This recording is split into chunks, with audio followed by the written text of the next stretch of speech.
You'll thank us for this someday.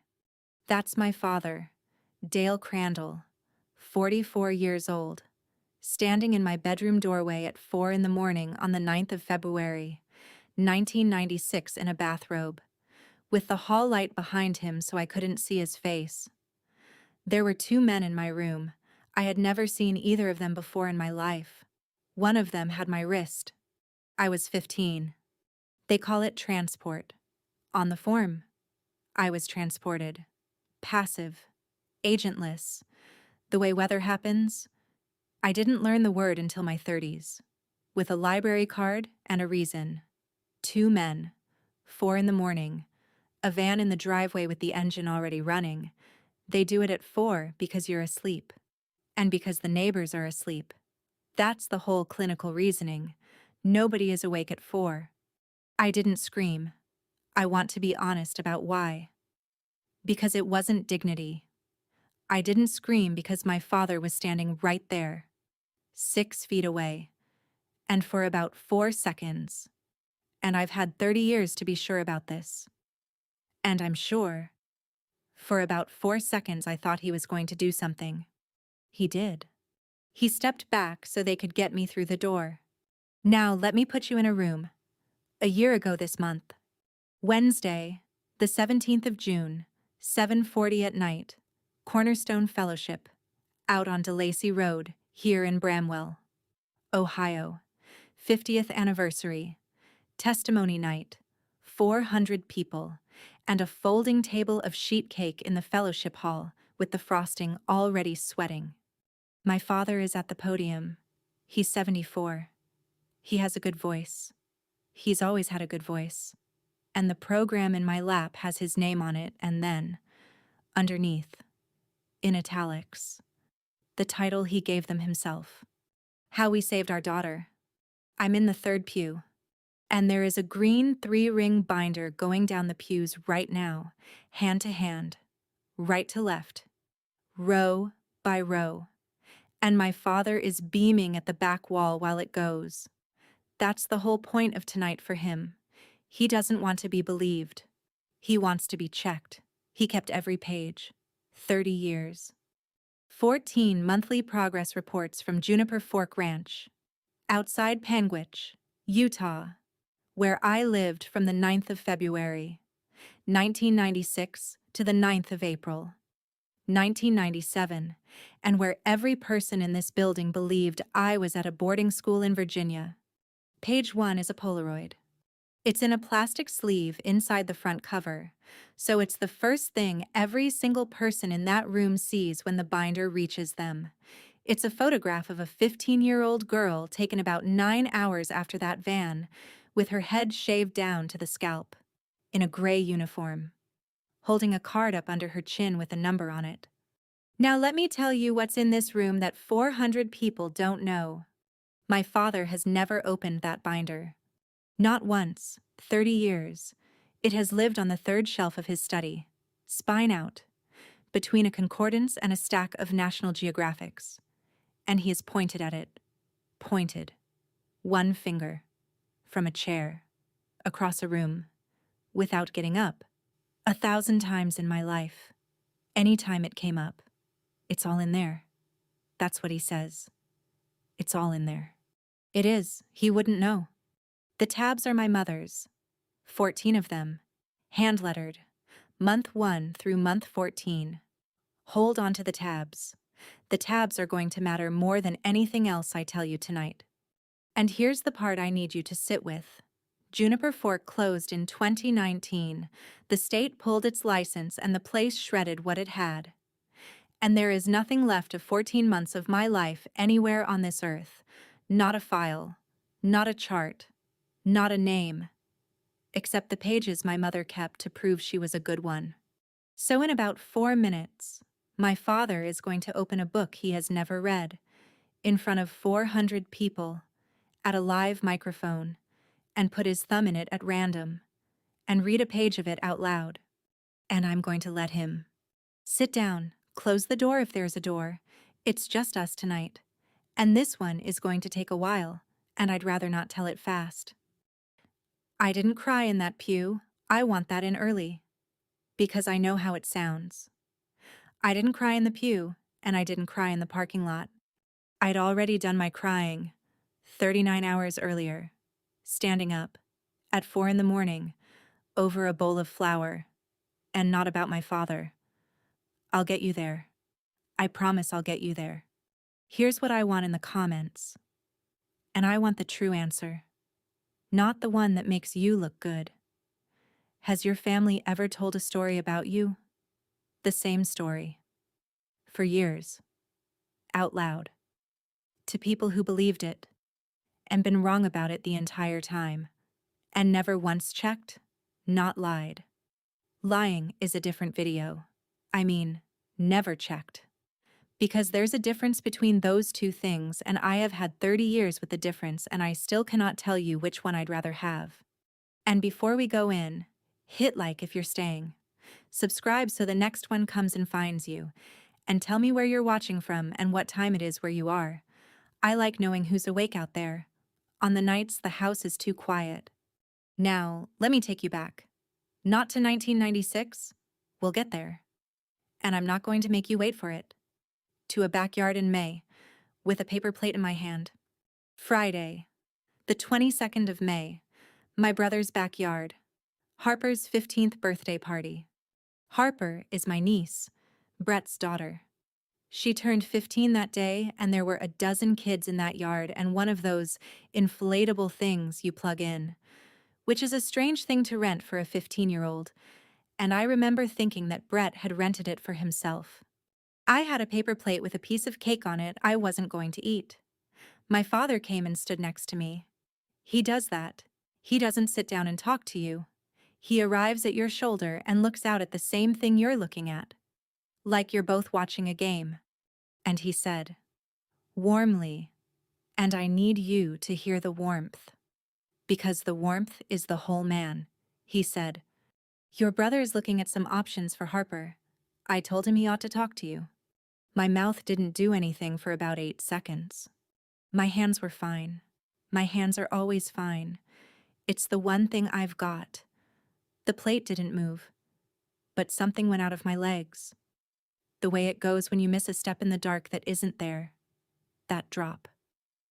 And then the floor is right where it always was, and you're standing there with your heart going like you fell 4 floors. Options. He said it the way you'd say it about colleges. And then he did the thing. He raised his hand, one finger, and he pointed across the yard at the house, at the second window from the left, upstairs, which is his study. And he said, it's all in there. Anything they want to know. My father has one gesture. It's that one. One finger. From wherever he happens to be sitting. At a room he isn't in. I've watched him do it my entire life, and it took me until I was 46 years old to understand what it actually is. A man who points at a book is a man telling you he's not going to open it. I asked him what options meant. He said, there's a place out in Idaho. Brett's doing his homework. He's got a call with them. And I said, when? And my father, who has never once been evasive in his life, because he has never once had a reason to be, said, 22nd, 10 in the morning, I think, month from today. Funny enough, 31 days. The 22nd of May to the 22nd of June, 10 in the morning. I want you to put that down somewhere. Because from that second forward, it is the only clock in this story, and I could hear it from that yard. My name is Nora Crandall. I'm 46 years old. I was born on the 3rd of March, 1980, which means that, on the 9th of February, 1996, I was 15, 3 weeks short of 16, and Harper Crandall, in that yard, in that plastic crown, was 15 years and 0 days. I own a bakery.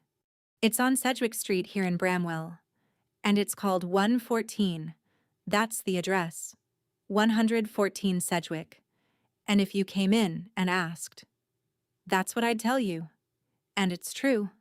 I looked at 3 storefronts in 2004 and I took that one. And I have told people for 22 years that I took it for the light. Hold on to that too. I know I'm handing you a lot to hold. I open at 6. I'm in the building at 4. 22 years. 6 days a week. 4 in the morning. And every single person who has ever met me has said the same thing to me about it. That's the job, isn't it? Bakers are up at 4, and I have agreed with them 10,000 times. It's the job. It is not the job. You can proof overnight. There are men in this county who bake more bread than I do and get up at 5:30. I'll get to that. Now, you need to know what I am in this family, because none of the rest works without it. I am the reason it worked. That's my job at the table. It's been my job at the table since the 9th of April, 1997. My father has told the story of me, out loud, to people, in this church, at picnics, in line at the pharmacy, for 30 years. And it is a good story. And it goes like this. Nora was a difficult year. Nora went away and got help. Nora came back and she's got her own business now. That's it. That's the whole thing. It takes 20 seconds and there's a beat where the other person says something kind and my father says, "Well," and looks at his shoes. Humbly. And I have watched him take that little bow probably 300 times. And here is what my mother adds. Every time. Judith Crandall, 72, who has never raised her voice at me in her life and has never needed to. She waits until my father's done. She lets it settle. And then she says, quietly, to whoever it is, like a woman confessing a small ongoing grief she's made her peace with. She never wrote to us, not once, 14 months. And they look at me. Every time, they look at me. And I have stood in a Kroger and been looked at like that. And there is nothing on this earth you can say to that. You can't say, I did right, I didn't. You can't say she's lying. Because she's not. And because a 46-year-old woman arguing about her own mail in a checkout line is exactly the girl they'll tell you I was. So I stand there, and my mother puts her hand on my arm. My mother has never said a cruel thing to me. I want to be very clear about that. And it isn't me being generous. It's me telling you what you're dealing with. Every knife that woman ever put in me came in a dish towel, at room temperature, with my name on it and a little card. Now watch what happened next, because I did the obvious thing. And the obvious thing is what nearly cost Harper everything. Friday, the 29th of May, 24 days. I went to my brother's kitchen, not the yard, not the phone, his kitchen, on a Friday night, when Shelby was at her sister's and Harper was upstairs, because I am not a fool, and I know how to pick a room. Brett Crandall is 48. He was 18 in 1996. A senior. The fall he was mailing applications out. And I have spent 30 years not holding that against him. Which I'd like a little credit for. Honestly. Because the arithmetic on it is very ugly and I have done the arithmetic. He made me coffee. He's a good host. He's a good man in about 9 ways out of 10, and that's what makes the 10th one so hard to look at. And I said it plainly. I had it ready. I'd had it ready since a paper plate in a backyard. I said, Brett, don't send her. And he said, Nor. That's what he calls me. He's the only one. And I said, I was there. Whatever they told you, it is. I was there. And I'm the only person in your life who was. And I'm telling you not to. And my brother put his coffee down and looked at me with, I need you to understand this. With love. Not contempt. I could have worked with contempt. He looked at me the way you look at somebody you're about to be gentle with. And he said, Nora, I love you, but you're the reason I know it works. Say it again in your head. You're the reason I know it works. I have thought about that sentence at 4 in the morning more times than I can count, And it's perfect. It's airtight. There is no answer to it. To argue that juniper fork ruined me, I have to stand in my brother's kitchen at 46 years old with my own business and my own house and my own life, and argue that I am ruined. And I'm not. I'm not ruined. I got up. It took me until I was 31 to sleep in a room with the door shut. But I got up. So the better I did, the better it worked. Do you see it? My whole life is the advertisement. Every loaf I've ever sold is a testimonial. I could not open my mouth against that place without arguing against my own existence. And my family had 30 years to build that. And they didn't even build it on purpose. That's the part that gets me. Nobody sat down and designed it. It just settled. The way water finds the low spot. I said one more thing. I said, "Ask me what it was like." And Brett said, "I don't want to make you go back there." Kindness. Right to the end. He wouldn't ask me because he loves me, and because he didn't ask me. He never had to hear it. That arrangement has held for 30 years, and it has been very comfortable for exactly one of us. I drove home. I did not slam anything. I made 200 rolls at 4 in the morning, and I was fine. And on Sunday, my father called me. He was warm. He was warmer than he'd been in a decade. And he said, "Your brother tells me you two had a talk." Brett told him. Of course Brett told him. Brett is a good son, and a good son takes a hard thing to his father. And my father said, and here it is. This is where the floor went out of the whole thing. "Honey, I think it's wonderful that you're finally willing to talk about it." Finally. 30 years of a story I wasn't allowed a sentence in, and the moment I opened my mouth to stop it, I hadn't broken my silence. I'd finally come around. And then he said, "Listen, come Wednesday the 17th. They've got me doing a testimony for the 50th. Just come, sit down front." And I said, "Why?" And my father said, gently, and I promise you, he meant it as a gift. "Because it's your night too. Honey, you don't have to say anything. Just stand up so they can see you. Just stand up so they can see you." I want to name what that is. Because it went by fast and it was dressed as an honor. My father was not inviting his daughter to a service. He was booking an exhibit. He wanted 400 people and his son, 5 days before a phone call, to look at a healthy 46-year-old woman standing in a pew, and to understand what the Crandalls do when a child is difficult. I was going to be the before and after in the same body. I said yes. I said yes in about 2 seconds, and I want to be honest that I don't fully know why yet, and I'm 46, and I've had a month to think about it. Part of it was Harper. Part of it was that he asked me for something, which he had not done in 30 years. And I am apparently still 15 in one specific room of myself, and that room will do anything. And part of it, the part I'd take back if I could, the part I still turn over, was this. I wanted to hear it. I wanted to hear him say it out loud, in front of everybody, in the good voice. One time, all the way through, with me in the room. I got that. God help me, I got exactly that. Saturday, the 13th of June, 9 days.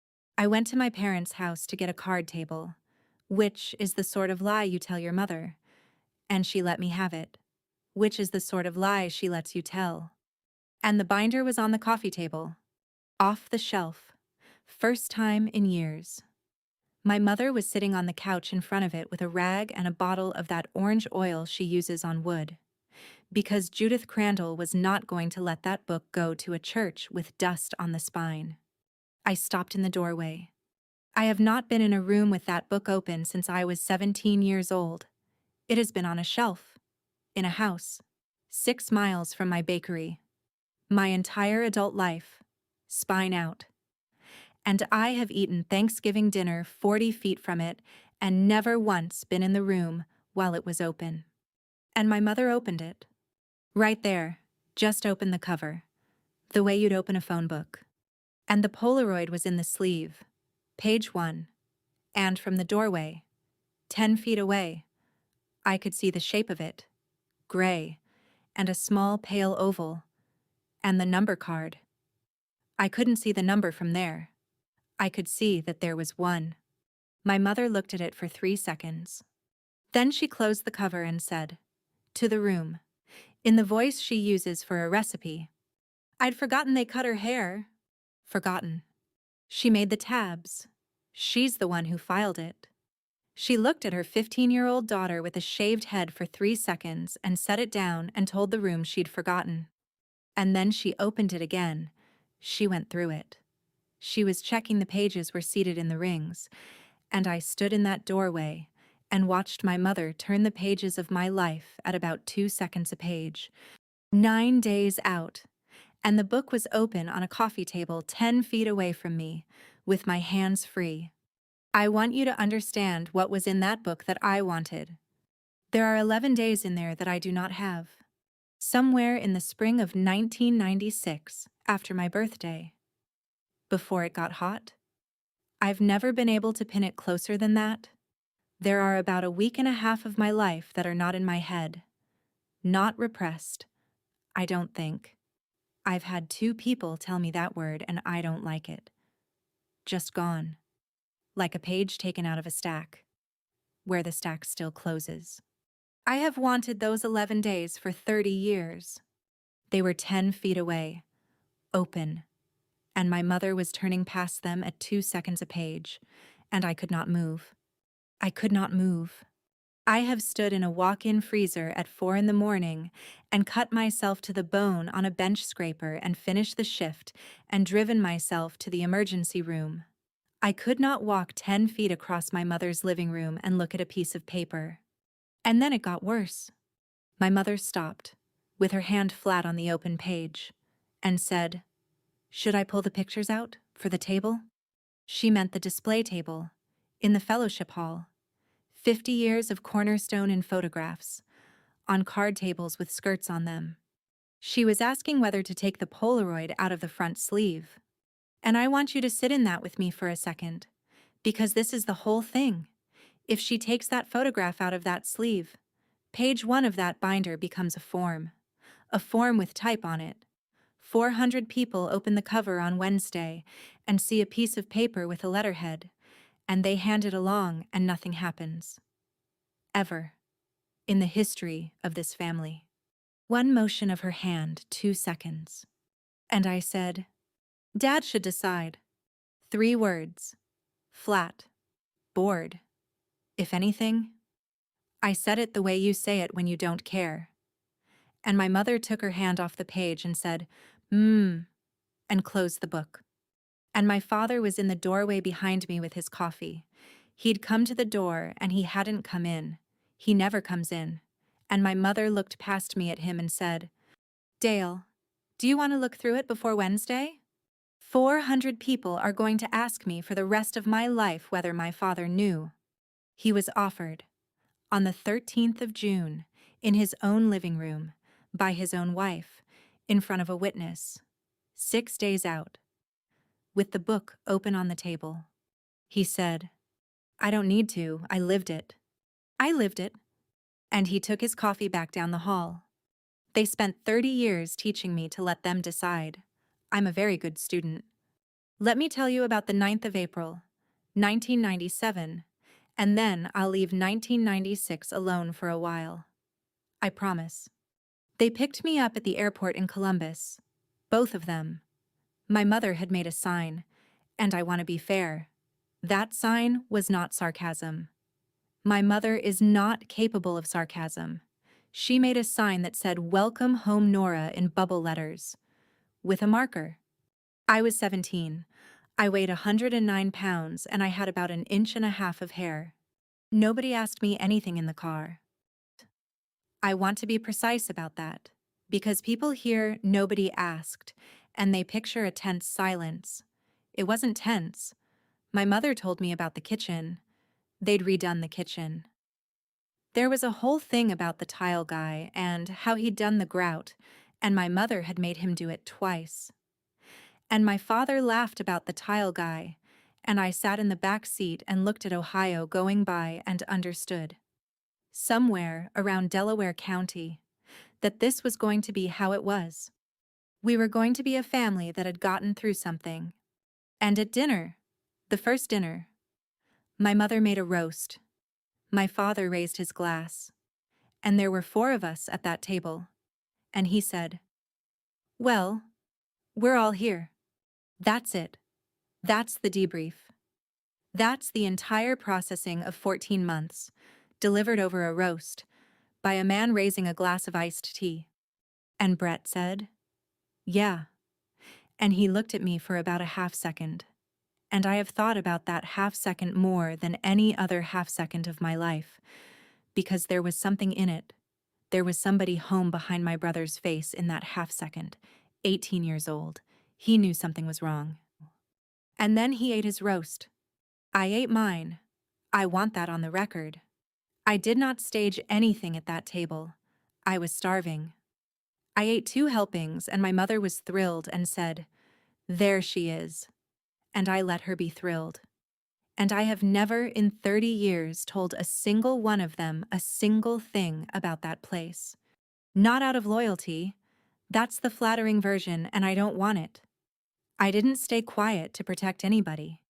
I stayed quiet because the first week I was home I tried. Twice. And I watched what my mother's face did. And it was not guilt. It was worry. She got worried. About me. She got up and got the phone book. I understood at 17. Not in words. My body understood it. That in that house. Describing what had happened to me was itself a symptom. It was the difficult behavior. It was the thing they'd sent me away for. If I told them what Juniper Fork was, the only conclusion available to my mother was that I needed to go back. So I stopped. Inside of about 2 weeks, I stopped. And the stopping is what they called getting better. That's the trick. That's the actual trick of the whole industry. And it isn't in a brochure. You don't have to convince a child of anything. You just have to make the truth the same shape as the illness. People ask me how I can possibly remember the exact date. The 9th of February, the 9th of April, the 3rd shelf, 4 in the morning. Like it's a grudge I've been maintaining. Like there's a ledger. I wasn't keeping score. I was just remembering. Now, 4 in the morning. I opened 114 in 2004 when I was 24. With a loan I got by lying about almost nothing. And I have been in that building at 4 o'clock in the morning 6 days a week ever since. 22 years. You can proof overnight. Retarded dough. Cold ferment. You set it Tuesday and you bake it Wednesday at 6 and you sleep like a person. Every baker knows this. I've known it since I was 19. I'm awake at 4 because at 4 in the morning nobody can come into your room. That's it. That's the entire thing. And I did not know it. 46 years old. And I did not know that about myself until I was standing up in a pew on the 17th of June, and it had been the shape of my whole life. Every day. 22 years. 6 days a week I have gotten out of bed in the dark and gone and stood guard over a 15-year-old girl who is not there anymore, and I called it bread. The flour is real. By the way, the bread's good. It's very good. It's the best thing I do, and I do it anyway. But I do it at 5:30. That same night, the 13th, 9:40. About 4 hours after I stood in that doorway and didn't cross 10 feet of my mother's carpet, my phone went off. A text. From a number I had in my phone because we send each other a heart on birthdays, and that's the entire relationship. Harper. Grandpa says you went to school in Virginia. What was it called? I stood in my kitchen and looked at that for 7 minutes. I know. Because I remember the clock on the stove when it started, and I remember it when I put the phone down. What was it called?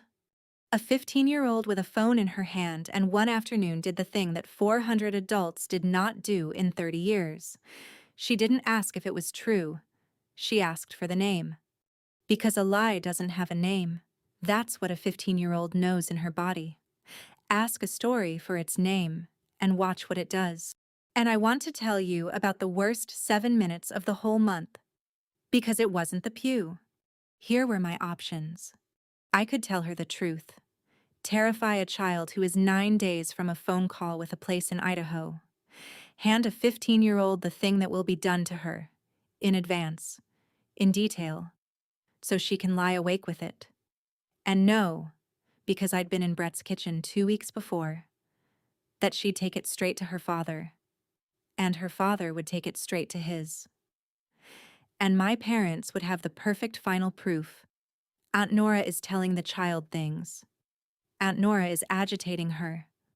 Look how upset the child is now. Or I could give her Virginia. I could type the name of some school. She'd take it and go to bed and sleep. And there'd be one more person in the world in the story. And it would be me. And my father's version of my life would be true for the first time, 30 years late, because I would have finally, actually joined it. The second one is easier. I want you to know I thought about it. Not for 7 minutes. I thought about it for about 2, but I thought about it. And I'm not going to pretend I didn't. Because everybody in this story who did the wrong thing did it because it was easier, and I am not standing outside of that. I typed, Juniper Fork Ranch. It's in Utah. Ask me anything you want, and I will tell you the truth. And I put the phone face down on the counter and I went to work. She didn't answer for 2 days. 2 days. Monday night. 9-something. My phone went off. Okay. That was it. That's all. And I sat down on the floor of my own kitchen with my back against the dishwasher and I waited. Because you don't answer okay. There's no answering that. And 20 minutes later, it came. Are they going to do it to me? I'm going to let that sit there for a second the way it sat on my floor. I did not type no. No was not mine to give. Brett's her father. Shelby's her mother. And there was a call on the 22nd at 10 in the morning and I had no power over any of it. I have no money that matters. I have no standing. I'm the cautionary tale. If I had typed no, I would have been lying to a child to make her feel better. And that is the family business and I am out of it. I typed, not while I'm alive. 4 words, and I meant them the way you mean the only thing you've got. And then I sat on my own floor and understood that I had just written a check with nothing behind it. Because what did I have? My mouth. And my mouth was worthless. I'd proved that on the 29th of May in my brother's kitchen. Everything I said about Juniper Fork was the raving of a difficult girl. That's not paranoia. I'd run the experiment. Nothing I said could stop Brett. Only Dad could stop Brett. Read that again. Because that's the whole plan. And it's not a plan. It's a surrender. There was exactly one person on earth whose word my brother would take. And it was the man who was going to stand up on the 17th of June and testify about how well it had worked. So here's what I had. 1 room, 5 days before the call, containing my brother, my father, my mother, 400 people, and a book. If you've ever been the one your family tells a story about, the one everybody is very sure about, the one they've never once asked a question, I want to hear from you. And I mean it. Put checked in the comments. Just that word. I read them. And before I take you into that church, tell me now, while you still can't know, he is going to open a book he has never read, in front of 400 people, and start reading out loud. Do you think he stops? Tuesday, the 16th of June, 4 in the morning, 39 hours before that podium. And this is the part I still can't do calmly, so I'm going to go slowly. I was mixing. Levain, water, flour, and I do the salt last. And my hands were doing it, and my head was somewhere else, which is the only reason it came. The tabs. I saw them on Saturday, on the coffee table, when my mother went through the book at 2 seconds a page. 14 tabs, hand-lettered, month 1 through month 14, in my mother's handwriting. And standing there at 4 in the morning with my hands in a bowl, I saw them again. The way you see something 12 hours later. And I saw. They were different pens. Some blue, some black. One of them, month 9, was a felt tip. And it had bled a little, the way felt tip does, on that index stock. 14 tabs, 14 different pens.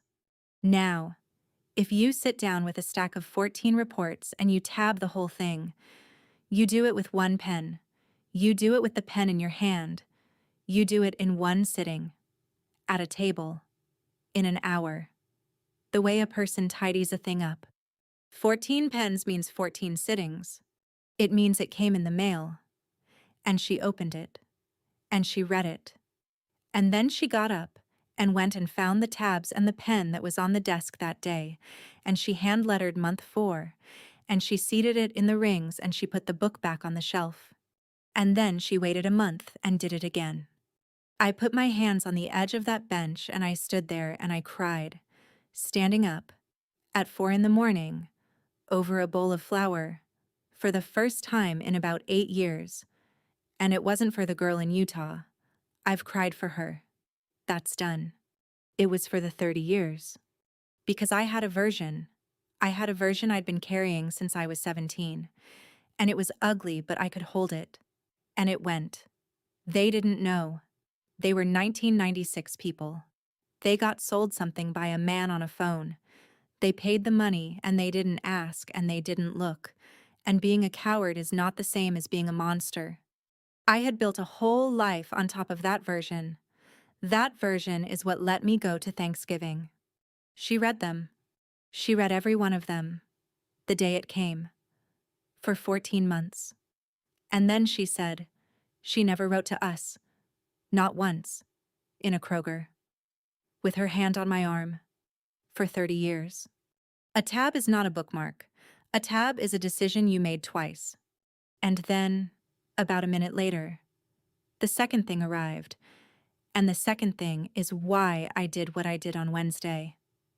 I want you to have it before we go in, because I don't want you wondering about me while it's happening. If my mother read them, my mother knows what's in month 4. And on Wednesday the 17th, at about 7:40 at night, her husband is going to open that book at a microphone in front of 400 people. And she can't say a word. Think it all the way through. What is she going to do? Stand up in the front row and say, Dale, don't read it? On what grounds? To say don't. She has to say, I know. There's no version where she stops him and survives it. She built the machine. She indexed it. She made it findable. And on Wednesday night, she has to sit in that front pew with her purse in her lap and watch her husband walk toward it. And there is not one thing she can do. 2 women in one church. Both of us knew. Neither of us was going to make a sound. And she didn't know I knew. And I did. That's what I carried into that building. I'd like to tell you I agonized. People want the agonizing. There wasn't any. I got the salt in on time, and the bread was good that morning. The 17th, 5 days. Wednesday, the 17th of June, 6:40 in the evening, the vestibule at Cornerstone, which smells like carpet glue and coffee and always has. My father was in a gray suit and he was nervous. I hadn't seen my father nervous since 1996 and I didn't recognize it at first. He kept touching the knot of his tie. Not straightening it. Just touching it to confirm it was there. He had the binder under his arm. And he said, There's 14 of them in here. I'm not going to read them all. They'd throw me out. And he laughed. He has a good laugh. 400 people were coming in behind us and men were shaking his hand and he was lit up like a boy. And then he held it out to me. 2 hands. The way you hand somebody something that matters. And he said, You pick, honey. It's your night too. I want you to look at that for a second before I tell you what I did. because I have looked at it every day since. He meant it. That's the thing I can't get past, and I've stopped trying. That was not a trap. My father was standing in a vestibule holding the only complete record of the worst 14 months of anyone's life in this county, offering his daughter the honor of choosing which page of it he'd read to her congregation. And he was being generous. He had no idea he was holding anything. To him, it was 14 pieces of paper that proved he'd been diligent. That's all it ever was. Not the contents. The keeping. That's what he wanted them to see. Not what the ranch did. That the Crandalls kept the receipts. I could have said month 1. Month 1 is intake. It's got the Polaroid and a page of admission language, and it is bad. But it is bad in a way that reads, to a church. Like a hard thing done for a good reason, he'd have gotten his standing ovation. I could have said month 4. If I say month 4, it's mine. If I put my finger on that tab, then everything that happens next is a thing I did. And I would have spent the rest of my life as exactly what they've said I was since 1996. The difficult one. Who did a difficult thing? At church. To her father. In front of everybody. And there are 11 days in month 4 that I have wanted since I was 16 years old, and I could not open that book myself. I proved that on the 13th of June, 10 feet, hands free, 9 days on the clock, and I could not walk across a living room. I said, "You pick." 2 words. I've said them 10,000 times about pastries. I have never in 46 years said 2 words that cost anybody what those 2 cost. And he laughed and said, "All right," and tucked it back under his arm and went to shake somebody's hand. He didn't pick it in the vestibule either. He picked it with his thumb at 7:39 in front of 400 people out of 14 tabs his wife had made. And I sat in the 3rd pew and watched him do it, and I did not move. He was good. I have to tell you that, or the rest doesn't work. He's plain. He doesn't perform. He has a countryman's timing, and he stood up there and told 400 people about a man who loved his daughter and was afraid of her. He told the 1996 version, the car, the grades, a girl he didn't recognize in his own house. He said, we were losing her, and there were people nodding. He did not say 4 in the morning. He did not say 2 men. He said, we got her some help.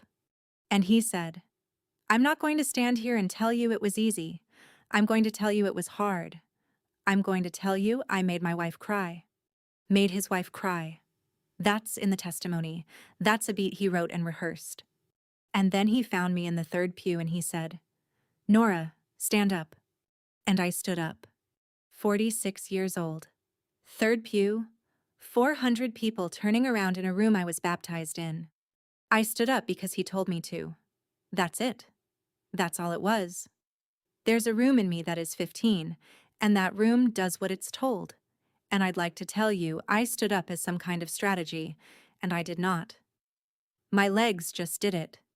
And I want to be honest about that, even though it's the least flattering thing in this entire story. And people made that sound. That warm, Somebody said amen. And a woman across the aisle put her hand on her chest and looked at me like I was a sunrise.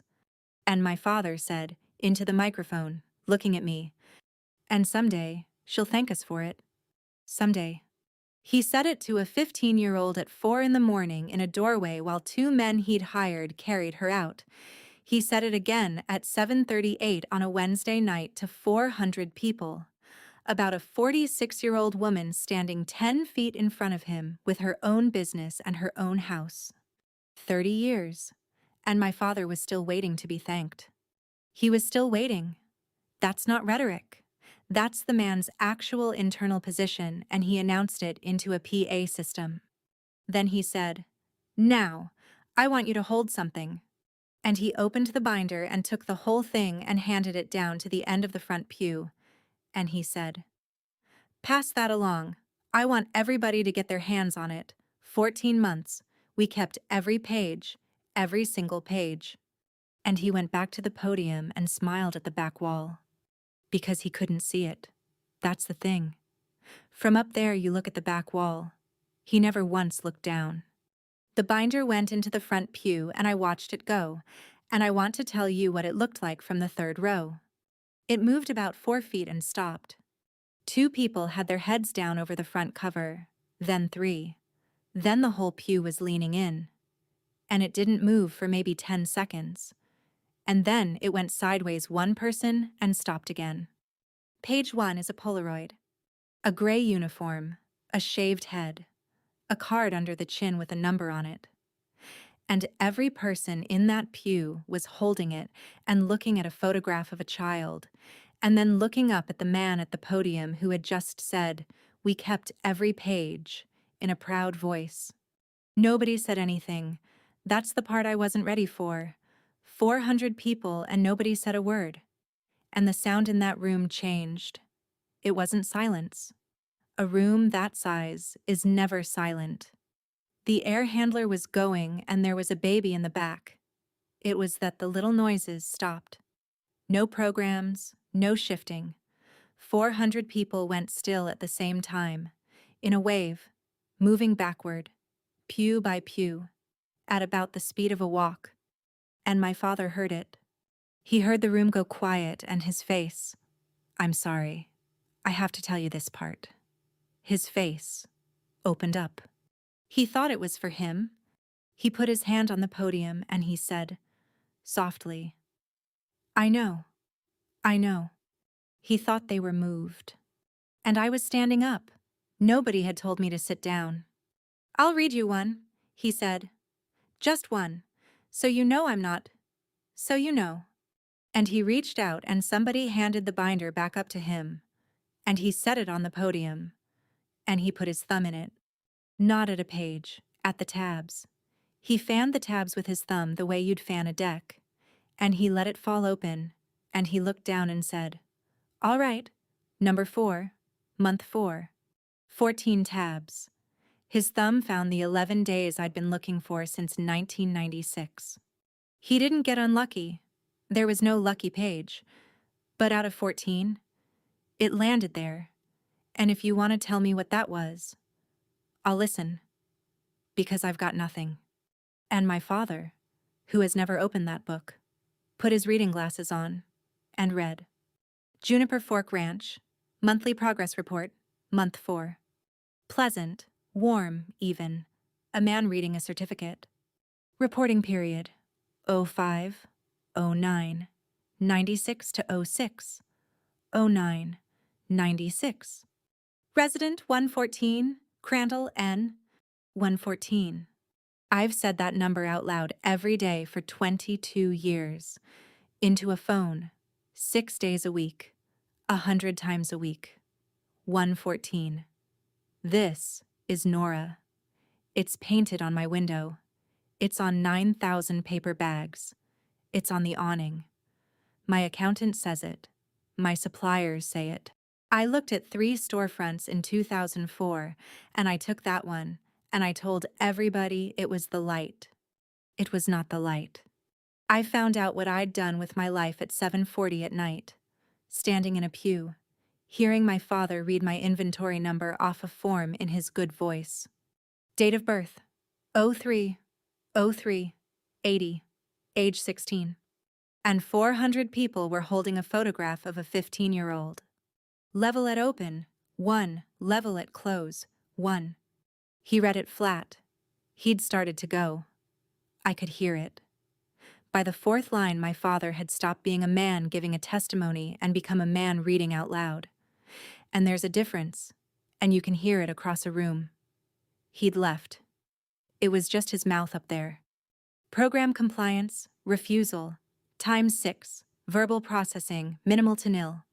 Intervention, isolation, 11 days. 11. There they are. I stood in the 3rd pew of the church I was baptized in and got my 11 days back. Off a page, in my father's voice, in front of 400 people. And they are still not in my head. I want to tell you that. Because I think you deserve the truth of it. They didn't come back. I didn't remember anything. I just found out where they went. 11 days, 16 years old. Work therapy, 240 hours. And my brain did what my brain does. I can't stop it. I've never been able to stop it.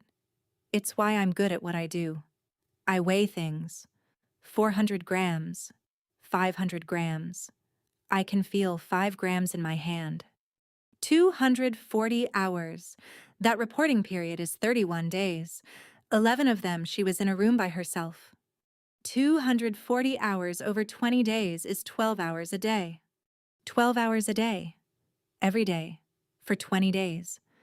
Unless they worked her in the room too. And I don't know. And I was there. And I don't know. Nutrition. Weight at intake. 131 pounds. Weight this period. 104 pounds. And the room made a noise. Not a gasp. Something worse. About 6 people in that church said, "Oh," quietly, at the same time, involuntarily, the way you do when somebody drops a glass. 27 pounds. 12,247 grams. I did that in a pew. That's what I do. I convert. My father was reading and my head was doing the conversion. And I stood there, and I could feel 12,000 grams in my hands like it was on a bench in front of me. Because that is the one thing on this earth I actually know how to feel. No medical hold indicated. A doctor put that on a page. A doctor looked at a 16-year-old girl who had lost 27 pounds in 4 months and wrote no medical hold indicated. And my father said it out loud in the same tone he'd said the reporting period. Because to him, it was just more words. He was just getting through it. Correspondence. Received. 1. I want to stop here. 1. Nobody wrote to me. That is a fact about my life that I have had since I was 15 years old. The way you have your own name. Nobody wrote. It's not a wound. It's just the shape of the ground. 14 months. And not one letter. And I built a person on top of that. Somebody wrote to me. Somebody wrote to me and I did not get it. Withheld per level status. My father read. Sent 0. Resident not eligible per level status. And there it was. In the middle of my father's mouth. In the church my mother has attended for 50 years. Not eligible. She never wrote to us. Not once. 14 months. 30 years. In this building. To these people. With her hand on my arm. I did not look at my mother. I want you to know that. I have thought about it and I could not have looked at her right then and stayed standing. So I looked at the back of the pew in front of me, where somebody had scratched their initials into the wood sometime around 1985, and I read those initials about 40 times. And my father read the last line. Family contact. Family has declined all 3 requested phone calls. And he stopped. You could hear the air handler. Somebody's hymnal went off a lap and hit the floor and nobody picked it up. And my father. And this is the moment. This is the one I'll have when I'm dying. My father looked up over his glasses at 400 people and said, in a normal voice, a puzzled voice, the voice of a man who has found a typo. Well, that's not right. And he read it again. He read it again, into the microphone, to make sure. Family has declined all 3 requested phone calls. And then Dale Crandall turned his head, at the podium, in front of 400 people, and looked at his wife. That's it. That's all he did. He didn't say her name. He just turned his head and looked at Judith in the front pew and asked her a question with his face. And 400 people watched him do it. And 400 people turned and looked where he was looking. Now, I had the only seat in the house, because I wasn't watching him. I'd been watching her since correspondence. Everybody in that room learned something in that second. Everybody. 400 faces did the thing faces do. I watched the color go out of the row in front of me like a shade coming down. all the way across, left to right. My mother learned nothing. She didn't move, not a flinch, not a blink, not 1 degree of her chin. She sat with her purse in her lap and looked back at him, and her face did absolutely nothing. And that's how I know. And that's how 400 people knew. Because there is no innocent way to already know. And then my mother stood up.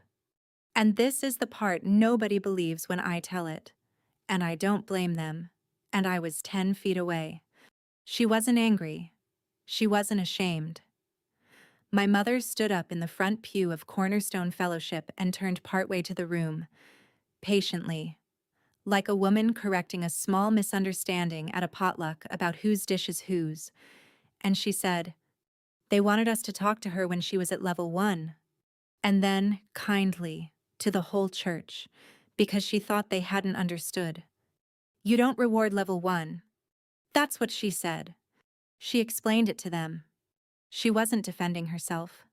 That's what I need you to get." She was clarifying. My mother has never raised her voice at me in her whole life. She explains things. She has explained things to me for 46 years. And she stood in a church and explained to 400 people, in the voice she uses for a recipe, exactly why she did not take her 16-year-old daughter's phone call 3 times. She was proud of understanding the system. She still is. That's not me being cruel. That's what her face looked like. And then 2 things happened in about 4 seconds, and I've never gotten them in the right order.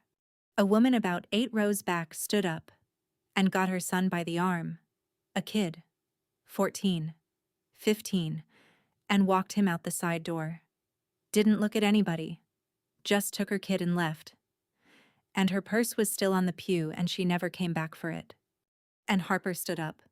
Second pew, 15 years and 26 days old, in her grandfather's church, having just listened to him read out what was done to a girl her age and then read it a second time to be sure. And she walked out, straight up the aisle, past me. And she was crying and she wasn't hiding it and she didn't run. And my brother had about 1 second. I want you to feel that second. 400 people. His father at the podium. His daughter going up the aisle. Brett Crandall, 48 years old. Good man in 9 ways out of 10. He went after her. He didn't look at me. He was 3 feet from me and he did not look at me. And I understood exactly why. And I have not held it against him for 1 minute since. What was he going to do? Look at me? I'd been in his kitchen 19 days before and told him, and he'd said, "I love you," and served me coffee. He followed his daughter out. That's all I ever needed. That's the whole thing. That's what I'd have paid anything for. And my father was still at the podium. He was still standing up there with the book open and his glasses on, in front of 400 people, with his wife on her feet in the front row explaining level 1. And I was still standing too. Nobody had told me to sit down. That's why I said what I said. And I've had a month to come up with a better reason, and I don't have one. I wasn't making a point. I had been on my feet for 4 minutes because a man told me to stand up, and he had not told me I could stop. And I was 46 years old, and my legs were shaking, and I wanted to sit down. So I said, into the quietest room I have ever been in, "Dad, can I sit down?" 6 words. I didn't raise my voice. I didn't need to. There were 400 people in that building, and every one of them heard it. And I watched it go through that room like something poured on the floor, because they'd just heard the whole thing. Hadn't they? They'd heard the level system. They'd heard 11 days. They'd heard a woman explain that you don't reward level 1. And then they heard a 46-year-old woman ask her father for permission to sit down in a chair. And they got it. All of them. All at once. You could feel 400 people understand something in the same half second. And it is a physical sensation. And I hope you never feel it in a room where it's about you. My father opened his mouth. Dale Crandall has never in his life not had an answer. Not once. The man has an answer for everything, and he has never needed a second to find it. And he stood there with his mouth open in front of 400 people and his own daughter. And what came out? Into a live microphone. In the good voice. The honest voice. The voice he uses when he means it. Was, "I didn't know that. I didn't know that." He wanted them to know he didn't know, out of everything available to him in that second, in front of the whole church. My father chose "I didn't know" over "I did." He thought that was the better answer. He still thinks it. He said it to me again in September. He thinks it's exculpatory. He has never once understood. And I have come to accept he is not going to. At 74. Ever. That "I didn't know" was a thing he chose. Every day. For 30 years. On the third shelf. Spine out. With his finger pointed at it from a chair across the room. He had 4 days' notice. His wife offered it to him on the 13th of June with the book open on the table. I don't need to. I lived it. I sat down. Nobody said I could. That was the first thing I ever took in that family without being handed it. And it was a chair. And I was 46. They didn't finish the service. There's no procedure for that. Pastor Kettering, Wes Kettering, 36. 4 years at Cornerstone. 6 years old when any of this happened. And I want to say he did nothing wrong. Came up and put his hand on my father's back and said we'd close in prayer. About 150 people had already gone. The cake never got cut. Somebody covered it with foil. I sat in that pew until it was empty, and it took a while. My mother brought me the binder in the parking lot. She came out at about 9 o'clock and walked across the asphalt with it against her chest with both arms, the way you carry a casserole. And I was standing at my car with my keys in my hand, and she held it out. And she said, "You should have that." I took it, and my mother looked at that book in my hands for a second. And then Judith Crandall said the last thing she has ever said to me. "There's a page loose in the back. I never got it in right."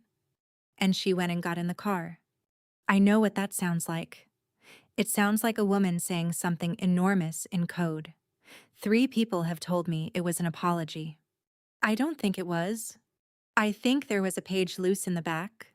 Here's the part I know you want, and I'll give it to you straight. And then I want to tell you about a letter. The call on the 22nd of June, 10 in the morning, did not happen.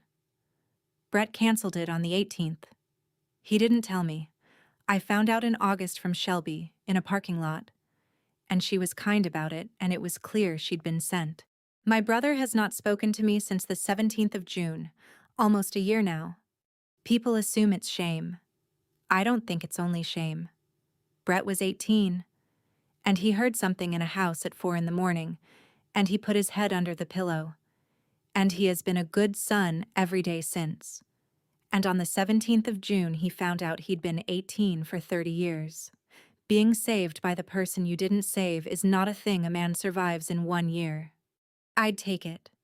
I'd take that trade every single time, and it isn't close. Harper texted me on the 19th. She said, "You didn't lie to me." No punctuation. I looked at it for 7 minutes, which is apparently my number. She's 16 now. She works Saturdays at 1:14 and she's not good at it. She's slow. And she talks to the customers too long, and she cannot get a crumb right to save her life. I'm not teaching her to bake. She knows that. We've never once discussed it.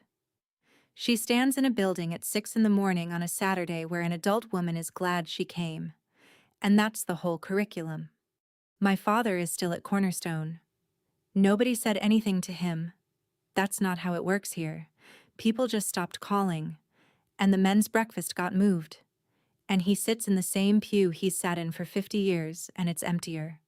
He tells people he doesn't know what happened. I believe him. That's the terrible thing.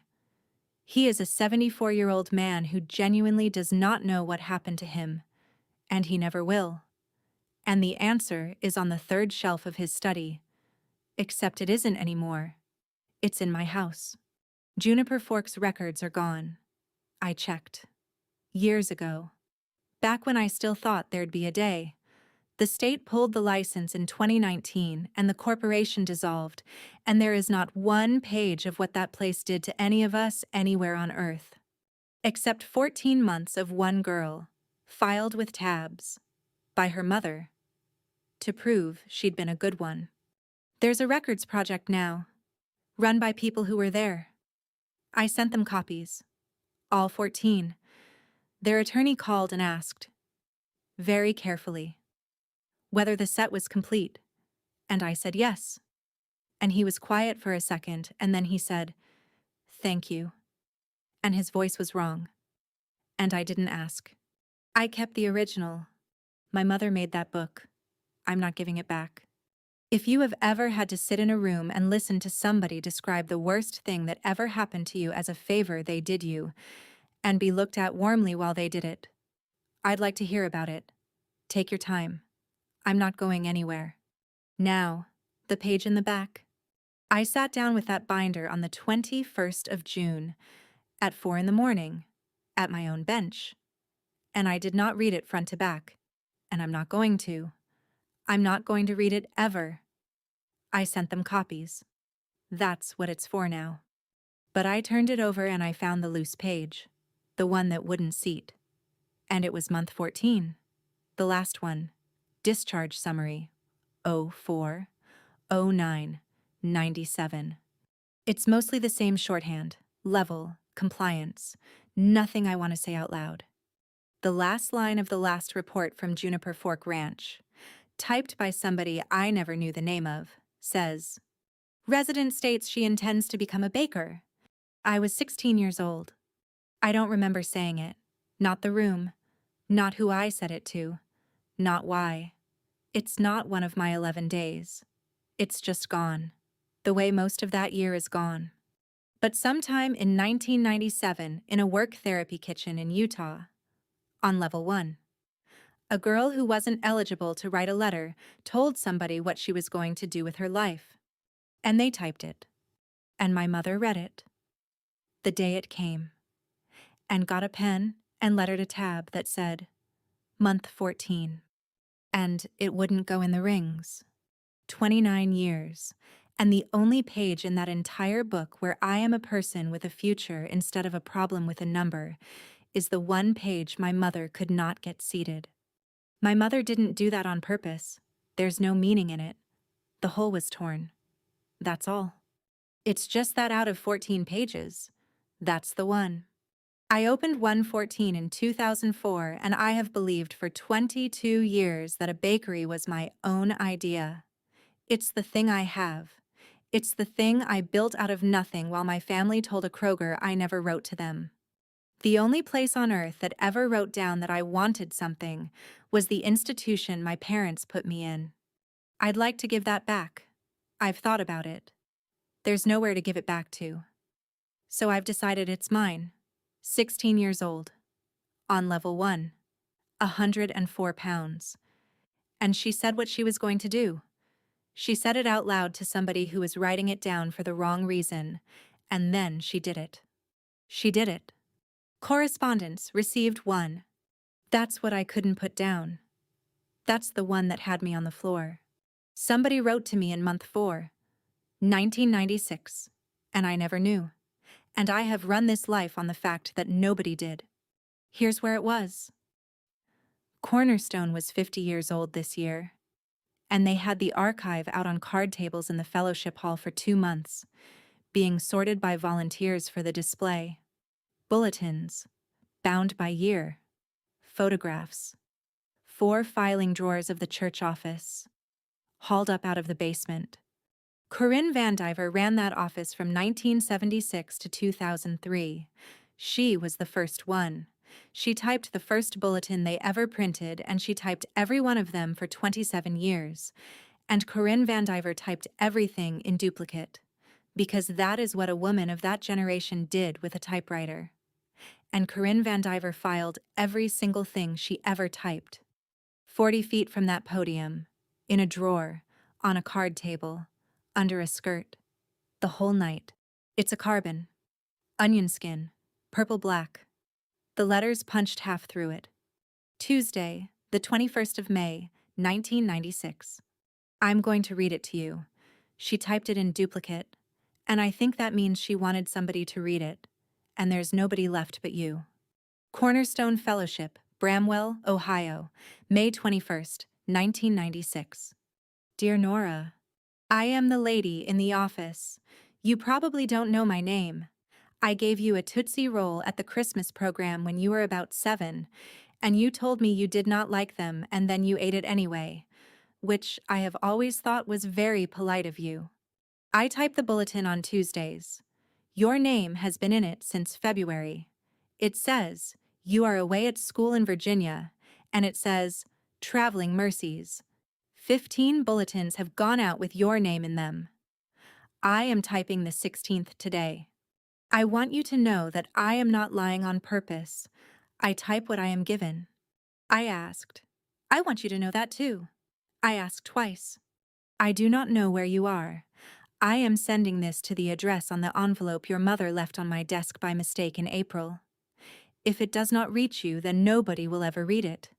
And that is all right? Because I have typed a great many things that nobody read. It is Tuesday. It is raining here. Nothing is happening in Bramwell. Somebody is thinking about you on a Tuesday. Mrs. C. Vandiver, Church Office. P.S. I have been told this is not my business. It is not. I am writing anyway. 15 bulletins. I was 15 years old. I've turned that over for a year now, and there's nothing in it. It's a number that happened twice, but I keep turning it over. 400 people read my name in a bulletin 15 times and prayed for traveling mercies over a girl who was doing 12 hours a day on a work line in Utah. And one of them wondered. Not a relative, not a friend of the family. The lady in the office, who saw a return address on an envelope on her own desk and copied it down. That's all it took. One woman who read what was in front of her. She's 89. She's at Ridgeline. Out on the county road. 12 miles from my shop. Memory care. I went on the 28th of June and I've gone about every other week since. She's by the window. She's very polite. She does not know who I am, and she is never going to. The first time, I read it to her. The whole letter, out loud, from the carbon. And she listened all the way through with her hands in her lap the way you listen to a stranger read you something. And she nodded in a couple of the right places.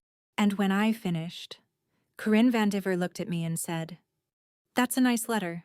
Did she ever get it?" And I said, "She got it. I'm going to leave that there. My father would tell you blood is thicker than water. He'd tell you it with his hand on the book. Blood shaved my head. Blood filed the report.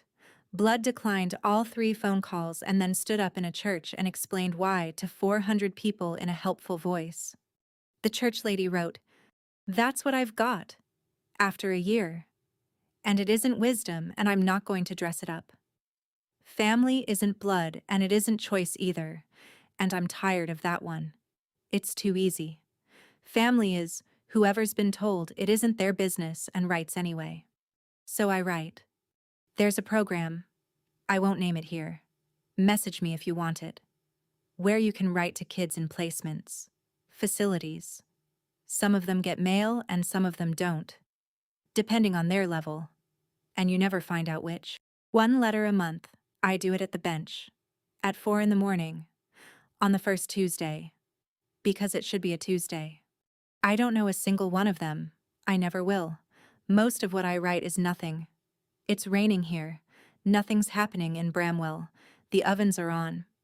And I sign every one of them the same way. And I stole it. And I'd steal it again. P.S. I have been told this is not my business. It is not. I am writing anyway. There's one more thing, and then I'll let you go. There are 4 other names in that drawer.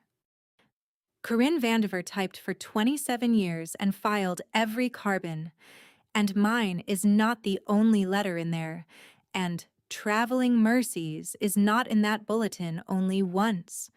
There are 4 other kids from this church in that stretch that a woman in the office wondered about and wrote to anyway. I know 2 of the names. One of them still lives here. I haven't knocked on that door yet. When I do, I'll tell you. And before I go, like it if it moved you. Share it with the one person who will understand it. And answer me this one, because I'm going to count them and I'll tell you the number next time. Which one would you forgive? The one who read every page? Or the one who wouldn't open the cover? One word, read or wouldn't. I've had 30 years, and I still don't have an answer. And I'm not being coy with you. I genuinely want to know what you'd do, because I have to see both of them at a funeral someday, and I don't know which hand I'm shaking. 4 in the morning, Sedgwick Street. The ovens come up to temperature at 420, and I've got, until then. The Polaroid's out of the sleeve now. It's on the bench, propped against the scale. Where I stand. She's 15. Her head is shaved down to the scalp, and she's in a gray shirt that's too big, and she is holding a card up under her chin. And I have looked at that girl's face for a year now, and I'll tell you what's in it. Because it isn't fear. She's furious. 9 hours off a van, and she is so angry she can't see. And somebody told her to hold up a card, and she held it up. And 30 years later, a man read the number on it into a microphone in a church and did not recognize it. I've been getting up at 4 to stand guard over her for 22 years, and I didn't know it. And she's not there. And I'm not going to stop. Because it turns out the bread is real, and she wanted to be a baker. The scale reads 0. I put my hand on it, and it reads 390 grams. Because that's what my hand weighs. 3 requested phone calls, all declined. I pick up the picture and I look at her. And I say the thing I've said 10,000 times to strangers. 6 days a week. 22 years. Cheerfully. Into a phone. And never once to the person it belonged to. 114, this is Nora. Doors, not walls. Same chair next time.